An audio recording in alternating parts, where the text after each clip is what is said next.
സംസ്ഥാനത്ത് ശക്തമായ മഴ തുടരുന്നു. വിവിധ പ്രദേശങ്ങളിൽ മരങ്ങൾ ഒടിഞ്ഞു വീണ് വലിയ നാശനഷ്ടങ്ങൾ സംഭവിച്ചു. ഗതാഗത തടസ്സം നേരിടുന്നു. നിരവധി വീടുകൾക്ക് കേടുപാടുകൾ സംഭവിച്ചു.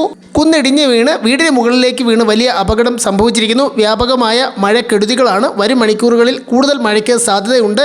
ഇന്ന് 8 ജില്ലകളിൽ റെഡ് അലർട്ട് പ്രഖ്യാപിച്ചിരിക്കുന്നു. നാളെ വിവിധ ജില്ലകളിൽ അവധി പ്രഖ്യാപിക്കുന്ന വിവരമുണ്ട്. ഡീറ്റെയിലായി വിവരങ്ങളെല്ലാം നോക്കാം.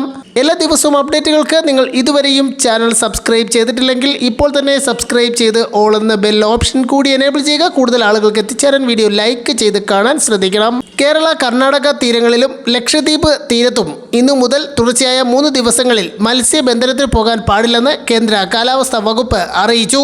ഇന്ന് കേരളത്തിൽ 8 ജില്ലകളിൽ റെഡ് അലർട്ട് പ്രഖ്യാപിച്ചിരിക്കുകയാണ്.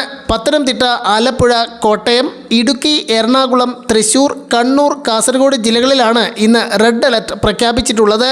തിരുവനന്തപുരം, കൊല്ലം, പാലക്കാട്, മലപ്പുറം, കോഴിക്കോട്, വയനാട് ജില്ലകളിൽ ഇന്ന് ഓറഞ്ച് അലർട്ടും നൽകിയിരിക്കുന്നു. നാളെ കേരളത്തിൽ എല്ലാ ജില്ലകളിലും യെല്ലോ മുന്നറിയിപ്പാണ് നൽകിയിട്ടുള്ളത്.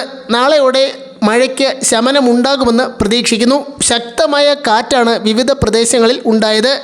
അതിശക്തമായ കാറ്റും മഴയും വലിയ നാശനഷ്ടങ്ങൾ ഉണ്ടാക്കി. നിരവധി പ്രദേശങ്ങളിൽ മരങ്ങൾ ഒടിഞ്ഞു വീണാണ് കൂടുതൽ അപകടം സംഭവിച്ചത്. വരും മണിക്കൂറുകളിൽ കൂടുതൽ മഴയുണ്ടായാൽ മലയോര പ്രദേശങ്ങളിൽ മുൻ വർഷങ്ങളിൽ മണ്ണിടിച്ചിൽ അപകടമുണ്ടായ സ്ഥലങ്ങളിൽ കൂടുതൽ അപകടമുണ്ടാകാൻ സാധ്യതയുള്ളതിനാൽ എല്ലാവരും ജാഗ്രത പാലിക്കണം. നാളെ കോട്ടയം ജില്ലയിൽ വിദ്യാഭ്യാസ സ്ഥാപനങ്ങൾക്ക്, പ്രൊഫഷണൽ കോളേജുകൾ ഉൾപ്പെടെയുള്ള എല്ലാ വിദ്യാഭ്യാസ സ്ഥാപനങ്ങൾക്കും കോട്ടയം ജില്ലാ കളക്ടർ അവധി പ്രഖ്യാപിച്ചിരുന്നു.